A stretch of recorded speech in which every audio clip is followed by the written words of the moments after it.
Olá, alunos, sejam todos bem-vindos a mais uma videoaula. Quem vos fala é o professor Bruno, professor de História.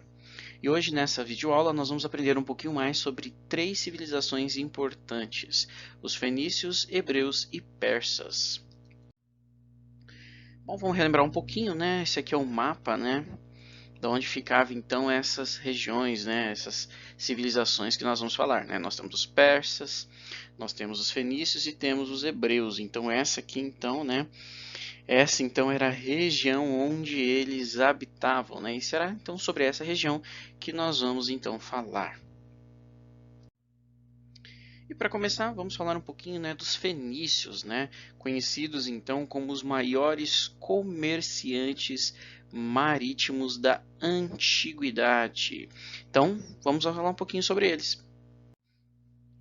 Para começar, né, vamos falar um pouquinho sobre a localização geográfica, né? Você conseguiu visualizar ali no mapa, mas vamos falar um pouquinho a respeito dela.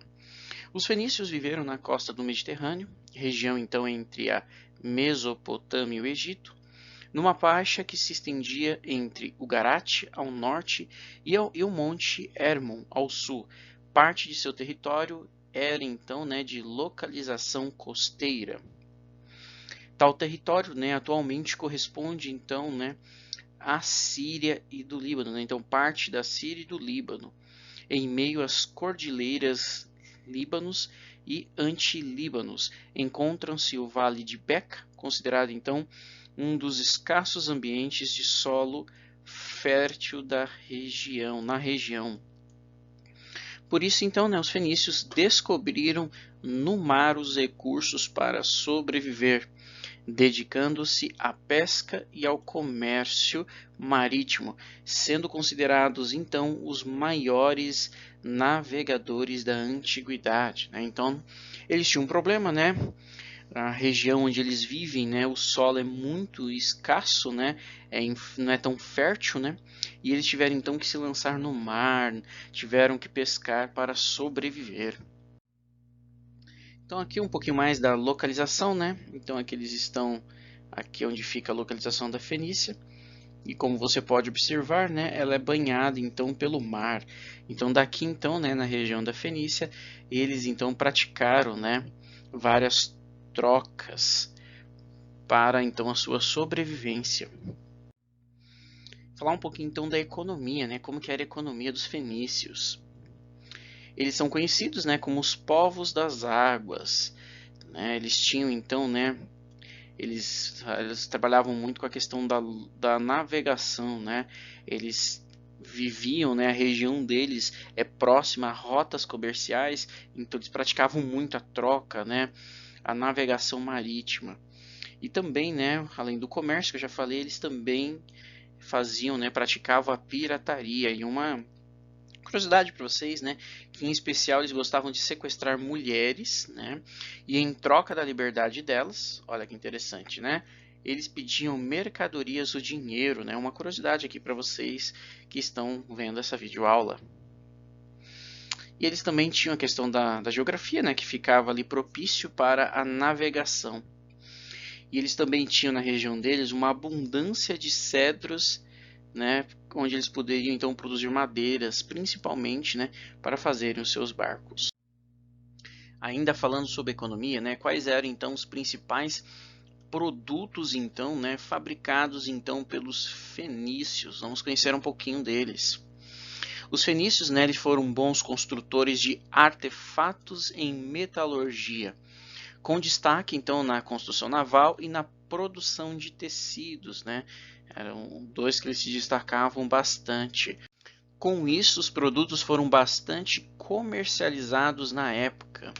Os fenícios, né, foram também os inventores, né, da púrpura corante, né, que era um produto cobiçado, né, pelos reis e nobres de outros povos, né? Essa púrpura era muito famosa e muitos então, né, queriam fazer uso dela e eles tinham, né, em abundância ali na região onde eles viviam. Então, né, dá para você ver aqui, né, que eles fundaram então, né, colônias no mar Mediterrâneo. Então aqui dá para você, né, ter uma visão geral de como que eram então essas colônias, né, e as suas rotas. né, as rotas comerciais que eles tinham. Então esses pontinhos aqui amarelos, né? Esses pontinhos amarelos aqui são as metrópoles fenícias, né? E essas setinhas aqui são as rotas que eles faziam. Bom, agora vamos falar um pouquinho sobre a sociedade, né? Como que era composta a sociedade fenícia. Bom, a grande maioria, né, dos homens, eles eram marinheiros, comerciantes, né? Eles trabalhavam nos barcos e principalmente, né, no comércio. As mulheres, elas ficavam mais na produção, então, das mercadorias que seriam comercializadas. E por isso, né, as mulheres naquela época, elas conquistaram autonomia e elas tinham uma grande liberdade e importância social nessa região, né, nessa sociedade. Em todas as cidades predominava o poder de uma oligarquia mercantil, sob a massa de camponeses, escravos e marinheiros. Então aqui você tem, né, uma pirâmide de como que era então, né, a sociedade, como que era dividida então a sociedade da época. Então, né, em cada cidade tinha um governante e ele cuidava então, né, esse governante cuidava dos interesses e negócios. O monarca, né, o cargo era então hereditário. O que é isso, né? Passava do pai para o filho. E era, né, o que mais ganhava e, quando vantajoso, praticava então a política de boa vizinhança, principalmente entre as cidades-estados fenícias, né? Então tinha no topo, né, uma aristocracia, logo abaixo vinham os comerciantes, camponeses e haviam também os escravos. O rei de cada cidade-estado era auxiliado por um conselho composto por ricos comerciantes ou seus representantes, o que caracterizava a importância do comércio para o fenício, né? Então os reis, então eles tinham então, né, os comerciantes como seus conselheiros, né? Então você começa a observar como o comércio para os fenícios era muito importante. O grupo predominante, no geral, os reis, era governado com apoio de ricos comerciantes marítimos, proprietários de terras, negociantes de escravos e sacerdotes, né? Então o rei ele tinha o apoio dessas pessoas que estavam então no topo, né? Que estavam aqui então nessa parte de cá, no topo dessa pirâmide. A classe social menos favorecida fazia parte então da maioria da população, que era composta então por artesãos, camponeses, pescadores, e a parcela mais explorada composta por escravos e marinheiros pobres. Então você vê, né, que a maior parte então da sociedade ficava, né, na parte de baixo da pirâmide. Então a maioria das pessoas ficava então nessa parte e era governada então pela parte de cima da pirâmide. Falando ainda um pouquinho, né, sobre eles no quesito religião, é importante frisar, né, que a religião era politeísta, a religião deles era politeísta. Eles adoravam diversas divindades que eram associadas aos astros, à fertilidade e às forças da natureza. As práticas religiosas buscavam alcançar dos deuses progresso na vida, né? E aqui nós temos então dois deuses, né? Temos Baal, então você pode ver aqui, né? Uma imagem de uma estátua, né, de Baal, e temos a Baalite, que era uma deusa, né, uma mulher. Então aqui você consegue, né, visualizar uma estátua dela. No geral, cada cidade-estado, como nós vimos, haviam várias, né, adorava seus próprios deuses e cultuava-os nas suas cerimônias religiosas, feitas ao ar livre. Costumavam fazer oferendas vegetais e às vezes oferecendo sacrifício de animais e também de homens, né? Aqui nós conseguimos ter uma ideia, né, uma imagem, né, de como ocorriam então essas cerimônias ali entre os fenícios. E aqui algumas imagens, né, dos deuses, né, algumas imagens das pessoas fazendo então suas oferendas, né. Bom, vamos falar um pouquinho sobre a arte, né? Eles também são conhecidos pela arte. A arte fenícia não possuía características exclusivas que a diferenciam de seus contemporâneos. Isso se deve por ela ter sido influenciada por diferentes culturas artísticas, como a do Egito, da Grécia e da Assíria. Então ela sofreu inúmeras, influências, a arte fenícia de outras culturas. Os fenícios, em suas viagens, conheceram uma ampla experiência artística e assim desenvolveram sua própria arte com produções de pouca originalidade, com estilo e aparência que carregavam traços característicos de povos diferentes, Aqui nós temos, um jarro fenício, então você pode ver, as características então dos objetos. Bom, agora vamos falar um pouquinho sobre o legado cultural, Um dos maiores legados culturais, que os fenícios deixaram foram as técnicas de comércio e navegação. Aqui você consegue ver alguns barcos fenícios, E você pode observar, como eles eram muito bem desenvolvidos e projetados. Um outro legado, talvez o maior de todos os legados dos fenícios, é então o alfabeto fonético. O que seria isso, Como que era esse alfabeto, Eram 22 sinais consonantais simplificadas do hierógrafo e da escrita cuneiforme. Então aqui você consegue ter uma visão de como que era então, esses sinais, Aqui nós temos o egípcio, o proto-sinaico, temos aqui propriamente dito o fenício e os demais então, alfabetos que nós temos. Então o maior de todos os legados é então o alfabeto. Considerado então, como ancestral dos alfabetos modernos, serviu de base então para o alfabeto semita, grego, hebraico e também o árabico. As vogais não estavam presentes no alfabeto fenício, sendo adicionada posteriormente então pelos gregos. O alfabeto fenício pode ser considerado como um grande avanço e uma criação cultural para o desenvolvimento social dos fenícios e das sociedades antigas, um legado que chegou então até nós. Então você vê aí uma das importâncias, dos fenícios, o alfabeto então, que foi ancestral do nosso alfabeto que nós temos hoje. Essa invenção, ela foi uma grande contribuição então dos fenícios, do alfabeto, e isso ajudou principalmente na comunicação entre os povos e os comerciantes, que passaram agora então a fazer anotações de seus negócios e com isso conseguiram melhor controle e organização das mercadorias. Provavelmente, a descoberta do alfabeto foi ali por volta, do ano então, 1000 a.C.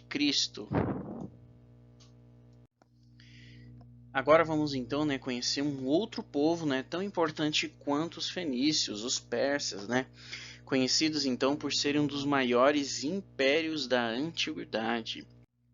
Vamos conhecer um pouquinho então da história da Pérsia, O termo, Pérsia, é originário então de uma região sul do Irã, conhecida, como Persis ou Parsa. Posteriormente, foi por meio dos gregos que esse termo passou a ser utilizado no mundo ocidental para designar então toda a planície iraniana. Os próprios iranianos, a denominaram durante muito tempo Irã, que significa, terra dos ários. Em 1935, então, o governo solicitou a utilização do nome Irã em vez de Pérsia. Então aqui você já vê, que onde hoje, a região que hoje é chamada de Irã, antigamente era chamada então de Pérsia. Então vamos conhecer um pouquinho a localização geográfica, Os persas antigos, eles pertenciam a um grupo étnico de indo-europeus ou arianos. Eles eram brancos e de olhos e cabelos escuros. E dois grupos se destacavam então na ocupação do território persa: os medos e os persas. Os medos ocupavam então o norte, então esse aqui é um ponto importante para termos em mente. Eles ocupavam o norte e formavam então um reino. O mesmo fazendo os persas na parte sul. Então nós tínhamos dois reinos, ao norte os medos e ao sul os persas. Os medos então foram os primeiros, a se estabelecerem. criando uma demorada hegemonia sobre o território dominado pelos persas, até que no reino de Astiges, Ciro, da família dos Aquemenitas, derrubou o rei e unificou agora então os dois reinos no ano então de 550 antes de Cristo. Então, ainda sobre, né, a questão geográfica, é interessante nós notarmos, né, que o Planalto do Irã, que é uma região rica em minérios, principalmente o cobre, o ferro, o chumbo e pedras preciosas, e é cercado nessa região que a gente conhece como Pérsia por montanhas e verdadeiras então defesas naturais. A maior parte é desértica ou salina, tornando então a agricultura possível apenas em poucos vales, né? Então aqui você consegue, né, ver então, né, ver onde ficava então o Império Persa, onde hoje, né, nós podemos chamar que é o atual Irã. Bom, Ciro então, né, ele dá início à expansão do Império, conquistando então a Babilônia no ano então de 539 a.C.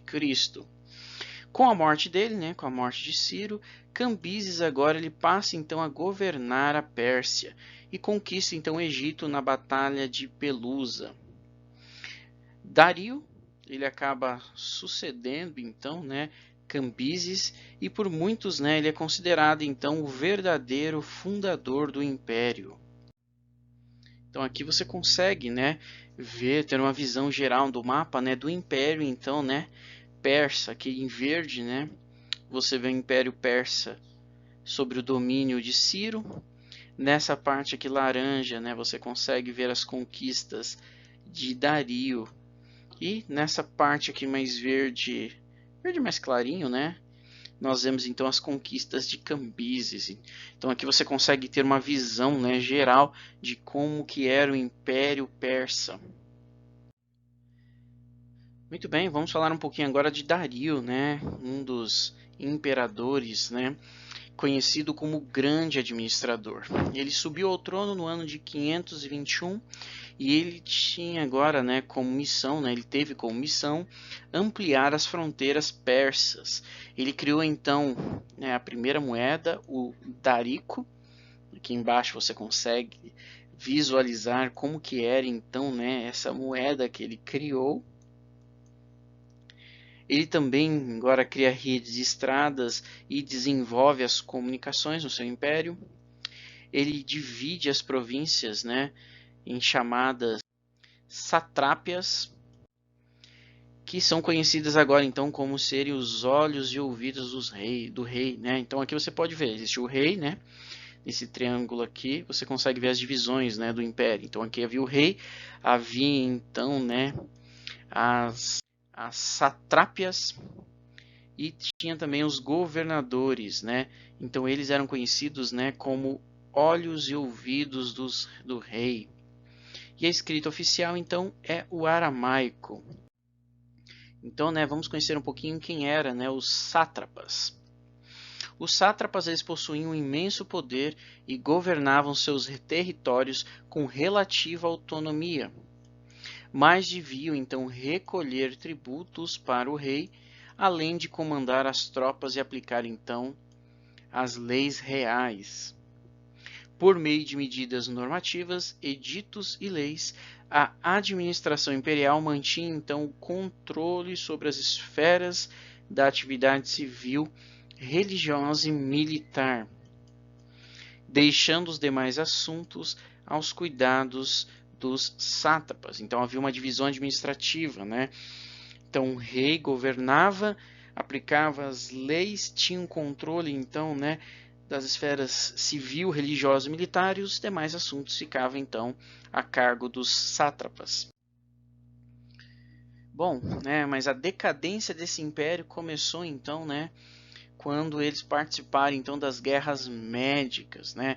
Xerxes, Dario III foram então, né, derrotados pelos gregos e em seguida Alexandre, conhecido como Grande, né, na invasão da Macedônia, então ele acabou, né, destruindo, né, esse império. Aqui vocês têm, né, uma imagem de Xerxes e uma imagem também de Dario.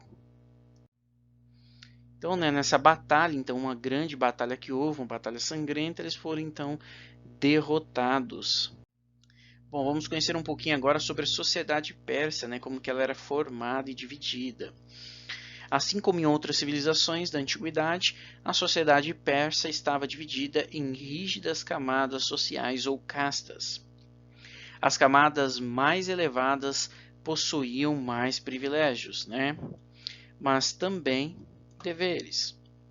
Os camponeses, nessa sociedade, né, embora livres, viviam miseravelmente e eram muito explorados. E por último, então, vinham os escravos.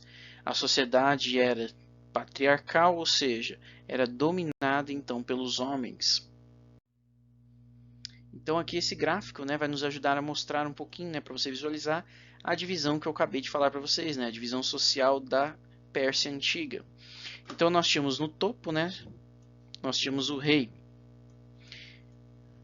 Logo abaixo nós tínhamos então, né, os aristocratas sátrapas, a nobreza e os grandes comerciantes. Logo abaixo, né, vinha os pequenos comerciantes, artesãos e soldados. E bem abaixo, então, né, vinha os camponeses, considerados, né, homens livres, que formavam uma outra classe social. Viviam, como eu disse, miseravelmente e eram extremamente explorados e eram obrigados, né, a entregar quase tudo que produziam para os donos das terras. E logo mesmo aqui na base mesmo aqui nós tínhamos então os escravos, que geralmente eram prisioneiros de guerra e formavam um grupo numeroso que executava os trabalhos mais pesados na construção de palácios e obras públicas. Então aqui, né, pequeno gafanhoto, você consegue ter uma visão geral de como que era essa sociedade, como que ela era dividida. Bom, agora nós vamos falar, né, sobre o comércio e as comunicações, como que funcionava, né, na época então dos persas. A formação do império colaborou para a expansão do comércio como uma atividade importante. Então, deixa eu grifar direitinho isso aqui, né? Então, a expansão do comércio para os persas era algo muito importante. Pelo território persa passavam rotas de caravanas comerciais, ligando então a Índia e a China ao mar Mediterrâneo. Era chamada então, né, conhecida como a Rota da Seda. O comércio impulsionou a indústria de tecidos de luxo, joias, mosaicos e tapetes de rara beleza. A comunicação entre as províncias foi melhorada pelas estradas. Então, conforme, né, o Império melhorou as estradas, impulsionado então pelo comércio, houve também, né, consequentemente, a comunicação sendo melhorada também em todo o Império. A economia, né? Como que era a economia? Ela estava baseada principalmente na agropecuária e no comércio, que já falamos anteriormente, na criação de gado e na exploração de minérios. A agricultura funcionava graças à irrigação com a utilização de águas das montanhas.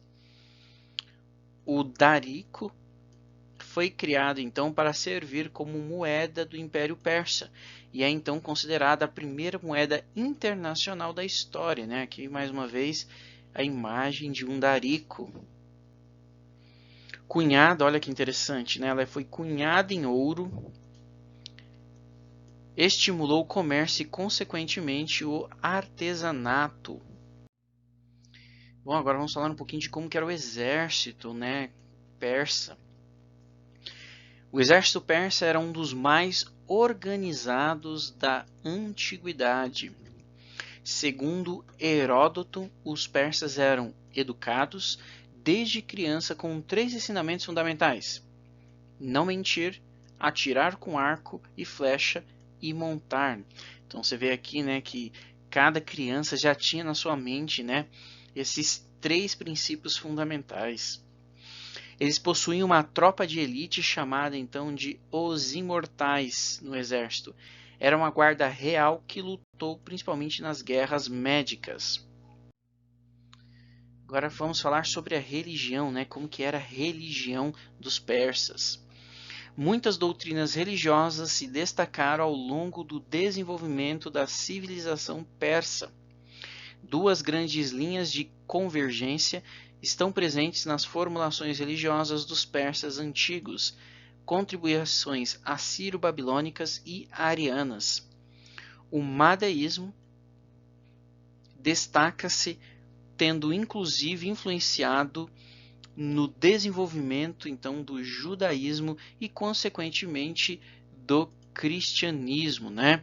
Então o madeísmo, né, para aqueles que talvez não conheçam, é uma religião do antigo Irã, né? E ela é revelada ao profeta Zoroastro, que admite dois princípios básicos, né? Então o madeísmo existem pelo menos dois princípios básicos, né? Que é o princípio do bom, né? Deus é a luz, então, criador, e o outro princípio é o mal, né? Que é o Deus das trevas e da morte, que travam, né, um combate decisivo para o destino da humanidade. Então, basicamente é isso, né, que o madeísmo ele acredita. Ainda sobre a religião, né, é importante nós termos em mente que primitivamente as tribos arianas atribuíam ao fogo um grande simbolismo religioso. O fogo estava relacionado à iluminação e à purificação. Por isso eram chamados de adoradores de fogo, né? Aqui você consegue ver, né, o templo do fogo, né? Um templo moderno, né, do fogo. Aquele que comandava o fogo era um título real dado ao imperador e aos príncipes, às vezes conferido excepcionalmente a alguma pessoa de grande destaque. Então você vê aqui a importância, né, do fogo para eles na religião. Os maguis, né, também haviam os maguis, que eram feiticeiros, bruxos, videntes, sacerdotes, na antiga região da Média, e formava então uma corporação que procurava, através do culto ao fogo, sua principal forma de religião arcaica. Durante o período, né, sassânida, organizava um madeísmo oficial, tornando-se um clero específico estritamente ligado ao Estado e à propagação do zoroastrismo no Irã Ocidental. Eles também, né, eram conhecidos como célebres astrólogos. Quando falamos, né, de arte, né, destacam-se principalmente os grandes palácios, né, ou então os belos palácios dessa nação, né? Olha que lindo, né? Olha como eram lindos esses palácios que eles criaram, então. Outra coisa que se destaca também é o famoso tapete persa, né? Talvez vocês já ouviram falar, quem sabe alguns de vocês têm aí em casa, né? Esse tapete, né? O conhecido e famoso tapete persa. Olha que lindo, né? Algumas pessoas têm em casa, olha só, vem dessa cultura então, né? Dos persas, né? Faz parte então da arte deles. Uma outra imagem, olha que lindo, né? Que eram então esses tapetes, o que lindos são esses tapetes, né? Olha que bonito. Eles também são conhecidos pelos baixos relevos, né? Que eles faziam, olha só como era bela, né? Essa parte artística deles, né? Falando sobre o maior legado cultural que eles deixaram, destacamos, né, a organização administrativa de governo. E o tipo de organização que eles tinham inspirou então a constituição das administrações complexas que hoje temos na atualidade.